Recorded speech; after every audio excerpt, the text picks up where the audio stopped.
United States? I really don't believe I would run it, but I would like to see somebody as the president who could do the job, and there are very capable people in this country. Why wouldn't you dedicate yourself to public service? Because I think it's a very mean life. I would love and I would dedicate my life to this country, but I see it as being a mean life, and I also see it as somebody with strong views and somebody with the kind of views that are maybe a little bit unpopular, which may be right, but may be unpopular, wouldn't necessarily have a chance of getting elected against somebody with no great brain but a big smile. This sounds like political presidential talk to me, and I know people have talked to you about whether or not you want to run. Would you ever? Probably not, but I do get tired of seeing the country ripped off. Why would you not? I just don't think I really have the inclination to do it. I love what I'm doing. I really like it. Also, it doesn't pay as well. No, it doesn't. But, you know, I just probably wouldn't do it, Oprah. I probably wouldn't, but I do get tired of seeing what's happening with this country. And if it got so bad, I would never want to rule it out totally, because I really am tired of seeing what's happening with this country, how we're really making other people live like kings, and we're not. You've said, though, that if you did run for president, you believe you'd win. Well, I don't know. I think I'd win. I tell you what, I wouldn't go in to lose. I've never gone in to lose in my life. And if I did decide to do it, I think I'd be inclined, I would say that I would have a hell of a chance of winning, because I think people, I don't know how your audience feels, but I think people are tired of seeing the United States ripped off. And I can't promise you everything, but I can tell you one thing: this country would make one hell of a lot of money from those people that for 25 years have taken advantage. It wouldn't be the way it's been, believe me.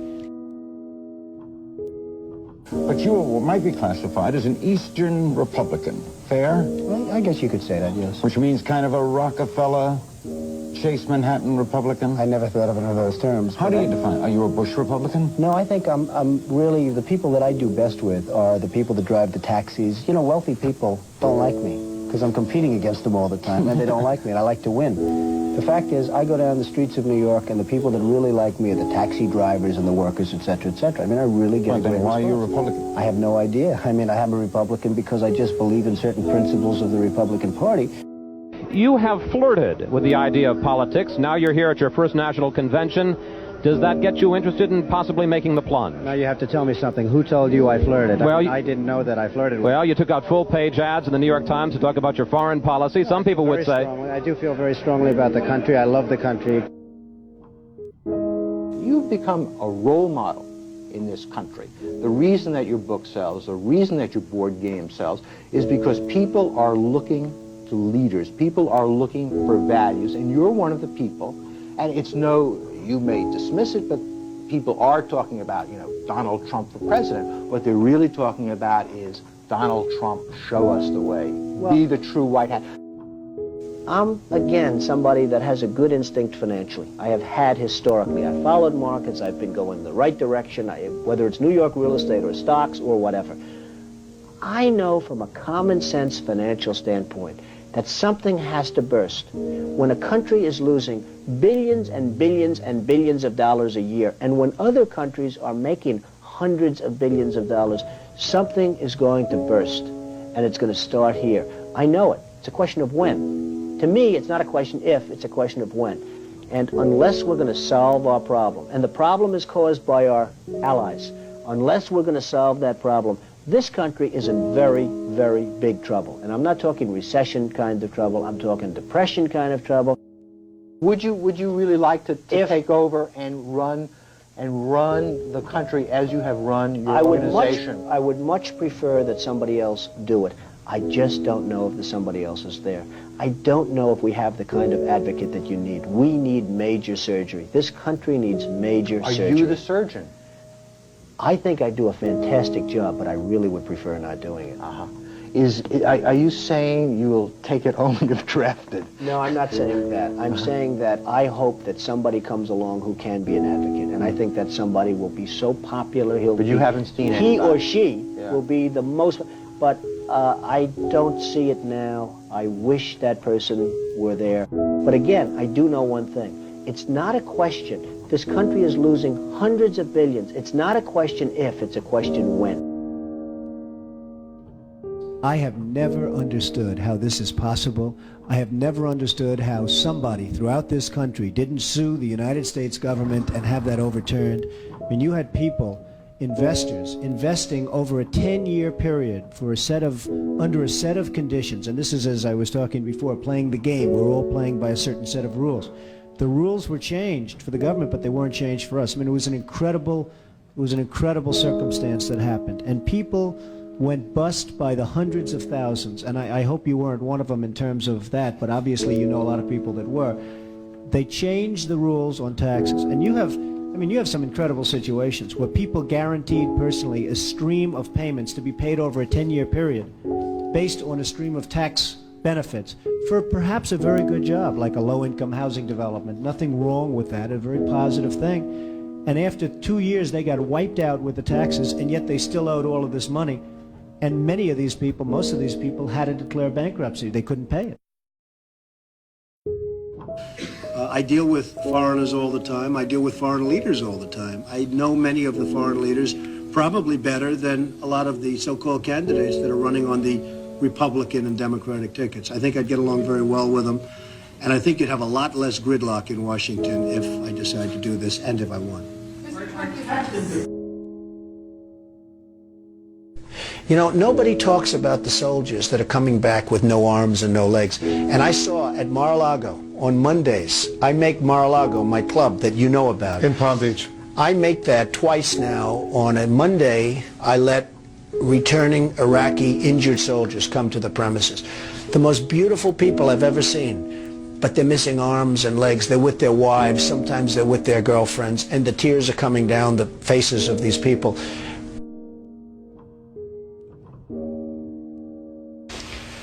Well, I just hate what's happened to this country. We've gone to a country that's no longer respected.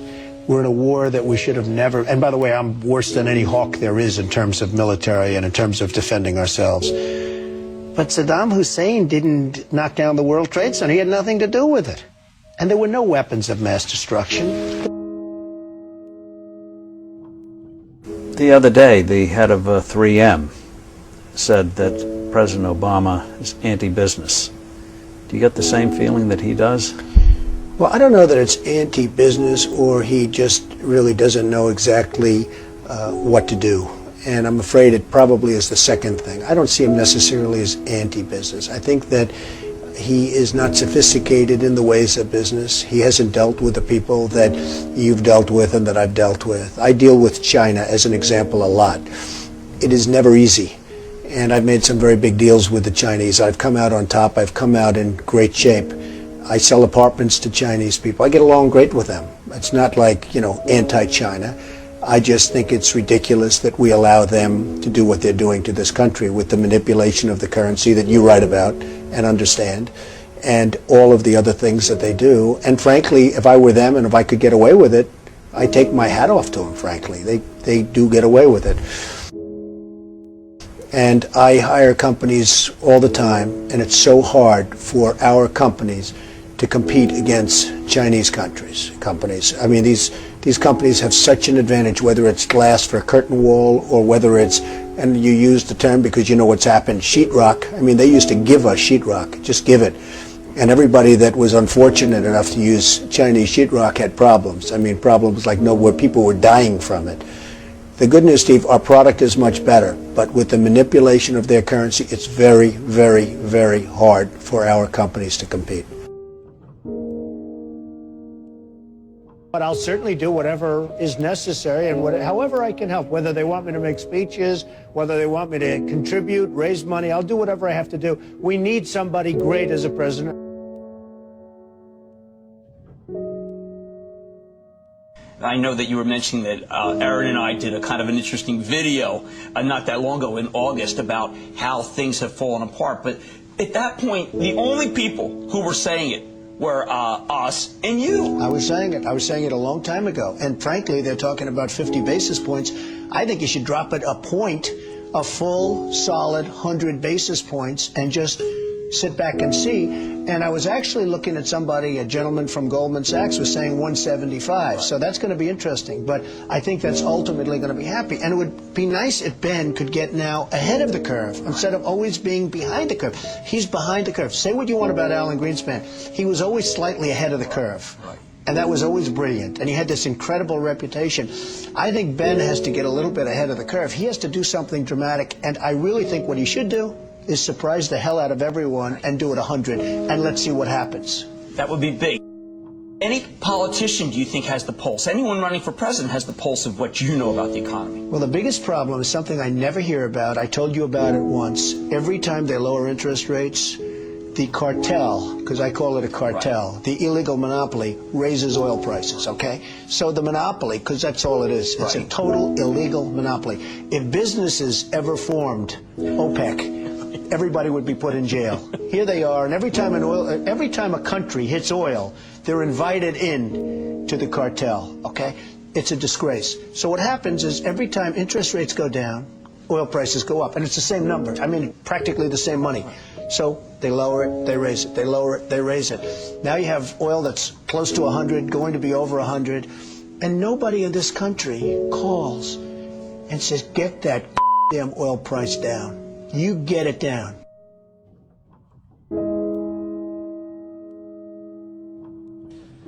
But I have to tell you that our country is in serious, serious trouble. We owe $17 trillion our debt. How do you pay off $17 trillion? Nobody ever heard the expression a number of years ago. The word trillion. We have debt that's beyond belief. We have deficits that nobody can even comprehend. China, which I've been talking about for the last 5 years, yesterday, right in our face, they just devalued their currency. Now, for those that don't understand devaluation, what they're basically doing is saying, we're really ripping you big league. Nobody's ever done it better than us, but now we're going to really do it again. And the reason they did it, and everybody was surprised by it, was because our leadership is so weak and so pathetic that they can get away with it. And believe me, they're taking our jobs, and they're taking a big league. And China's not the only one. You look at other countries, they're all doing the same thing. They have no respect for our leader, and frankly, they have no respect any longer for our great country. And it's so simple to solve. What we need is a strong economy. What we need is jobs. Now, you hear these phony job numbers, 6.7%. The 6.7% is probably 21 or 22% real numbers. When you give up looking for a job, it's like they consider you employed. It's amazing. They changed this. You know, in the old days, if you had people that couldn't find work, they couldn't find work. Today, such a huge number.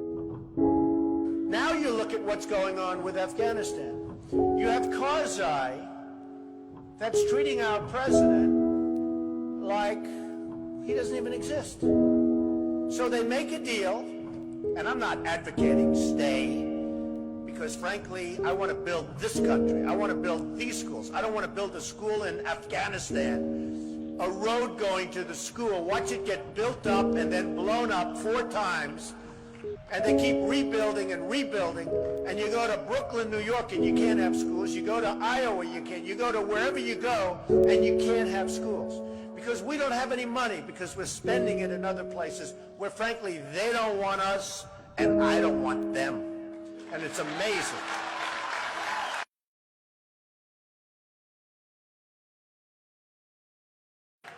Our country is in serious trouble.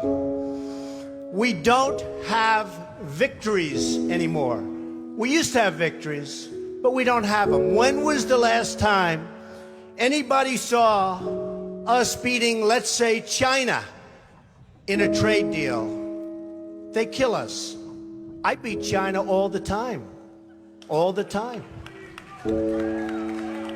When did we beat Japan at anything? They send their cars over by the millions. And what do? When was the last time you saw a Chevrolet in Tokyo? It doesn't exist, folks. They beat us all the time. When do we beat Mexico at the border? They're laughing at us, at our stupidity. And now they're beating us economically. They are not our friend, believe me. But they're killing us economically. The U.S. has become a dumping ground for everybody else's problems. Thank you. It's true.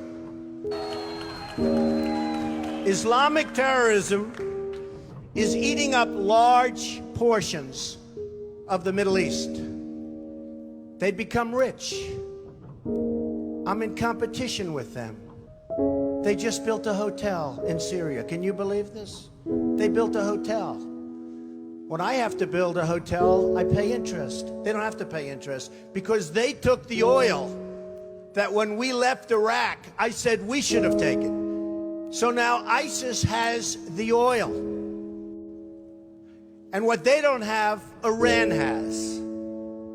And in and I will tell you this, and I said it very strongly, years ago, I said, and I love the military, and I want to have the strongest military that we've ever had, and we need it more now than ever, but I said, don't hit Iraq, because you're going to totally destabilize the Middle East. Iran is going to take over the Middle East. Iran and somebody else will get the oil, and it turned out that Iran is now taking over Iraq.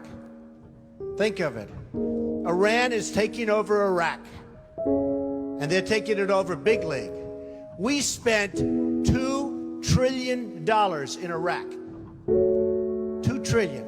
We lost thousands of lives, thousands in Iraq.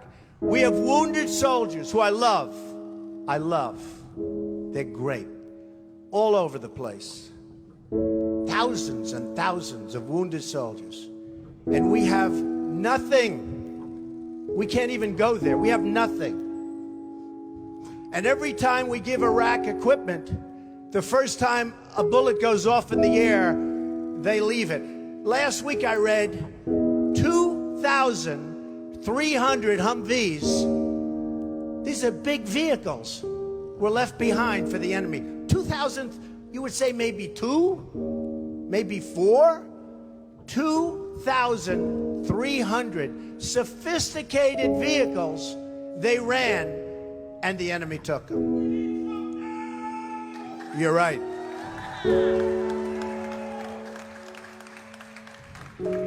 Last quarter, it was just announced, our gross domestic product, a sign of strength, right? But not for us. It was below zero. Who ever heard of this? It's never below zero. Our labor participation rate was the worst since 1978. But think of it, GDP below zero. Horrible labor participation rate. And our real unemployment is anywhere from 18 to 20%. Don't believe the 5.6. Don't believe it. That's right. A lot of people up there can't get jobs. They can't get jobs because there are no jobs. Because China has our jobs and Mexico has our jobs. They all have our jobs. But the real number is anywhere from 18 to 19 and maybe even 21%. And nobody talks about it because it's a statistic that's full of nonsense.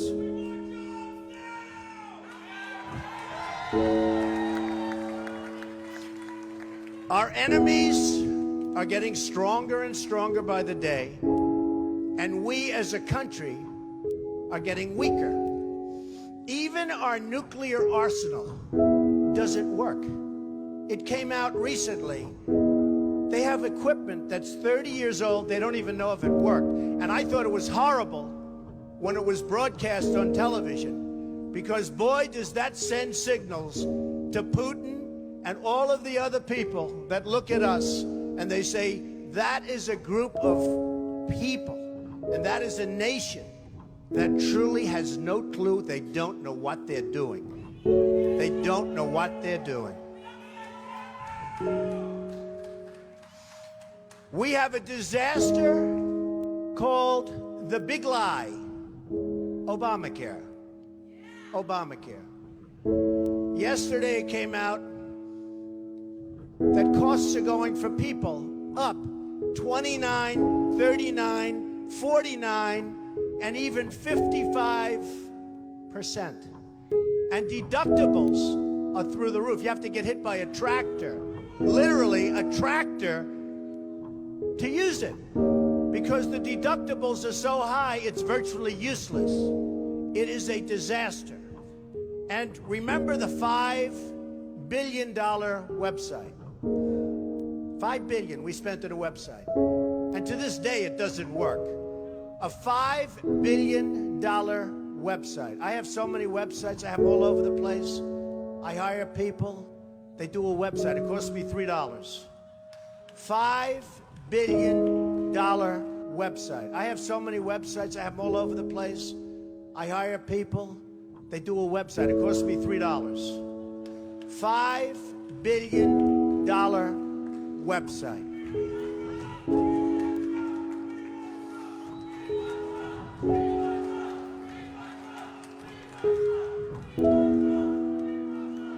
Well, you need somebody, because politicians are all talk, no action. Nothing's going to get done. They will not bring us, believe me, to the promised land. They will not. As an example, I've been on the circuit making speeches, and I hear my fellow Republicans, and they're wonderful people. I like them. They all want me to support them. They don't know how to bring it about. They come up to my office. I'm meeting with 3 of them in the next week, and they don't know. Are you running? Are you not running? Could we have your support? What do we do? How do we do it? I like them. And I hear their speeches, and they don't talk jobs, and they don't talk China. When was the last time you heard China's killing us? They're devaluing their currency to a level that you wouldn't believe. It makes it impossible for our companies to compete. Impossible. They're killing us. But you don't hear that from anybody else. You don't hear it from anybody else. And I watch the speeches. Thank you. I watch the speeches of these people, and they say, the sun will rise, the moon will set, all sorts of wonderful things will happen. And people are saying, what's going on? I just want a job. Just get me a job. I don't need the rhetoric. I want a job. And that's what's happening. And it's going to get worse, because remember, Obamacare really kicks in 2016. Really big league. It is going to be amazingly destructive. Doctors are quitting. I have a friend who's a doctor, and he said to me the other day, Donald, I never saw anything like it. I have more accountants than I have nurses. It's a disaster. My patients are beside themselves. They had a plan that was good. They have no plan now. We have to repeal Obamacare, and it can be replaced. And it can be replaced with something much better for everybody. Let it be for everybody, but much better and much less expensive for people and for the government. And we can do it.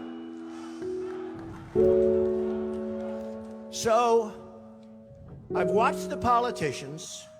I've dealt with them all my life. If you can't make a good deal with a politician, then there's something wrong with you. You're certainly not very good. And that's what we have representing us.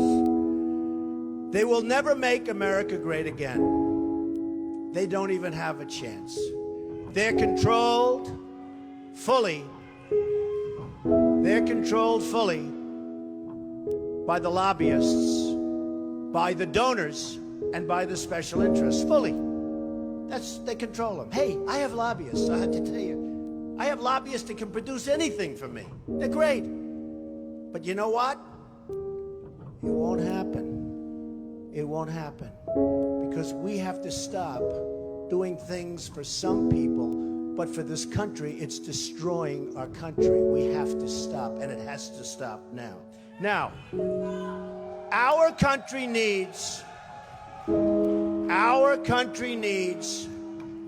a truly great leader. And we need a truly great leader now. We need a leader that wrote The Art of the Deal. We need a leader that can bring back our jobs, can bring back our manufacturing, can bring back our military, can take care of our vets. Our vets have been abandoned. And we also need a cheerleader. You know, when President Obama was elected, I said, well, the one thing I think he'll do well, I think he'll be a great cheerleader for the country. I think he'd be a great spirit. He was vibrant, he was young. I really thought that he would be a great cheerleader. He's not a leader, that's true. You're right about that. But he wasn't a cheerleader. He's actually a negative force. He's been a negative force. He wasn't a cheerleader. He was the opposite. We need somebody that can take the brand of the United States and make it great again. It's not great again. We need somebody. We need somebody that literally will take this country and make it great again. We can do that. And I will tell you, I love my life. I have a wonderful family. They're saying, Dad, you're going to do something that's going to be so tough. You know, all of my life I've heard that a truly successful person, a really, really successful person, and even modestly successful, cannot run for public office. Just can't happen. And yet that's the kind of mindset that you need to make this country great again. So, ladies and gentlemen, I am officially running for President of the United States, and we are going to make our country great again.